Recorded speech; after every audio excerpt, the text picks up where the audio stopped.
पाठा के बीहड़ों से लेकर तराई के सुनसान अनसुलझे रास्तों पर ऐसे कई दुर्दांत अपराधी हुए जो कारतूस को अपना इश्क और बंदूक को अपनी महबूबा समझते थे। खौफ के ऐसे सौदागरों को कानून की भाषा में डकैत कहा जाता था। कुख्यात ददुआ ठोकिया, रागिया बलखड़िया और बबली कोल ने यदि बीहड़ों में अपनी दहशत का साम्राज्य कायम किया तो तराई के इलाकों में खूंखार शंकर केवट और उसके शागिर्द घनश्याम केवट ने भी खौफ की ऐसी इबारत लिखी जिसे पढ़ते हुए आज भी लोग सिहर उठते हैं। घनश्याम केवट ने तो दस्यु इतिहास के पन्नों में कभी न भूलने वाली उस मुठभेड़ को अंजाम दिया जिसने देश के सबसे बड़े राज्य कहे जाने वाले यूपी की पुलिस के भी पसीने छुड़ा दिए थे।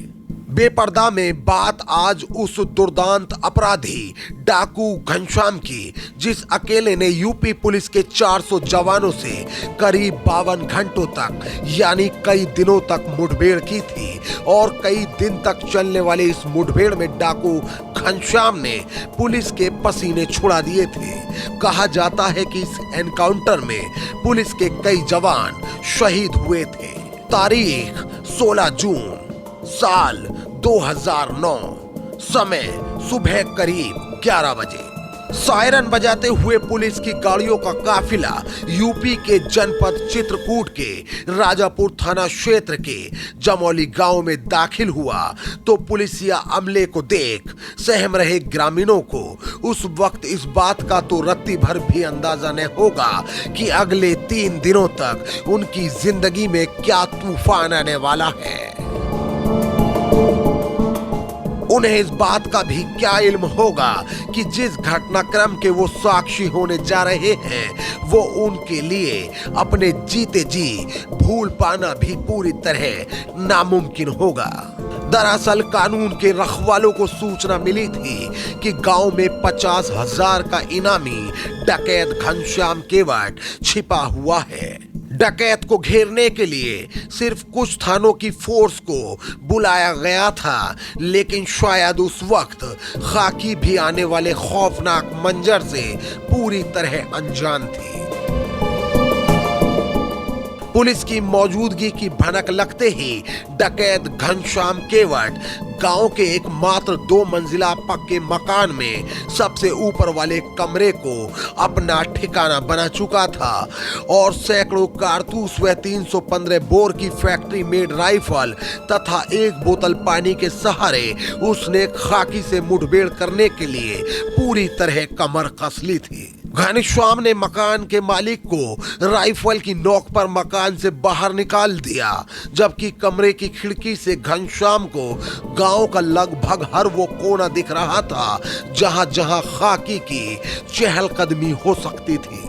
इसी कमरे में रहकर घनश्याम डाकू ने 3 दिनों तक खाकी पर ताबड़तोड़ गोलियों की बरसात की जिसने कम से कम उस वक्त खाकी को भी बैकफुट पर ला दिया था। इस ताबड़तोड़ फायरिंग में पुलिस को संभलने तक का मौका न मिला। डकैत के छिपने की लोकेशन ऐसी थी कि उस तक पहुंच पाना पुलिस के लिए लगभग असंभव साबित हो रहा था। घनश्याम रात होने तक रुक रुक कर खाकी पर गोलियां चलाता रहा, जिसके बाद घनश्याम के खौफनाक इरादे को भांपकर पुलिस के उच्च अधिकारियों ने भारी मात्रा में पुलिस बल बुलाने का फैसला किया। एनकाउंटर के अगले दिन यानी 17 जून को चित्रकूट के साथ साथ बांदा, हमीरपुर, कौशाम्बी से पुलिस फोर्स मंगाई गई, जबकि ददुआ ठोकिया जैसे खूंखार डकैतों को ठिकाने लगाने वाली एसटीएफ टीम को भी मौके पर बुलाया गया। वहीं डकैत घनश्याम की गोलियों की बौछार के आगे पस्त हो रही खाकी ने एक अजीब फैसला लिया। पुलिस ने डकैत को कमरे से बाहर निकालने के लिए पूरे गांव को आग लगा दी। हालांकि इस दौरान पुलिस ग्रामीणों को पहले ही गांव से बाहर निकाल चुकी थी। मगर इसके बाद भी कुख्यात डकैत की दिलेरी कहें या कुछ और कि आग की लपटों के बीच वो लगभग 6 घंटे घिरा रहा, मगर उसके बाद भी वो मकान से बाहर नहीं आया। कई न्यूज साइटों पर लिखी गई रिपोर्ट्स में दावा किया गया कि 18 जून यानी मुठभेड़ के तीसरे दिन डाकू घनश्याम की गोलियों का निशाना बनते हुए पुलिस के 4 जांबाज जवान शहीद हो गए, जिनमें पीएसी कंपनी के कमांडर बेनी माधव सिंह, एसओजी का सिपाही शमीम इकबाल और वीर प्रताप सिंह शामिल थे। इतना ही नहीं, दस्युओं की गोली से तत्कालीन पुलिस महानिरीक्षक पीएसी वीके गुप्ता और उप महानिरीक्षक सुशील कुमार सिंह समेत 6 पुलिसकर्मी गंभीर रूप से घायल हो गए। रिपोर्ट्स के अनुसार घनश्याम से टक्कर लेने के लिए तत्कालीन ADG Brijlal, IG zone Allahabad Surya Kumar Shukla सहित पुलिस के कई आला अफसर जमौली गांव पहुंचे, लेकिन किसी को भी सफलता नहीं मिली। मगर इस दौरान लगातार पुलिस पर गोली दाग रहा डकैत कहीं ना कहीं अंदर से टूट चुका था और फिर 18 जून को ही शाम करीब 4 बजे उसने कमरे का दरवाजा खोलते हुए छत पर चढ़ के नीचे लंबी छलांग लगाई और वो गांव के पीछे जंगल की ओर भाग गया। लेकिन चूंकि पुलिस ने पहले ही पूरे इलाके को अपने घेरे में ले लिया था, इसलिए दुर्दांत अपराधी घनश्याम जिस ओर भागा, वहां से पुलिस ने उस पर गोलियों की बौछार कर दी।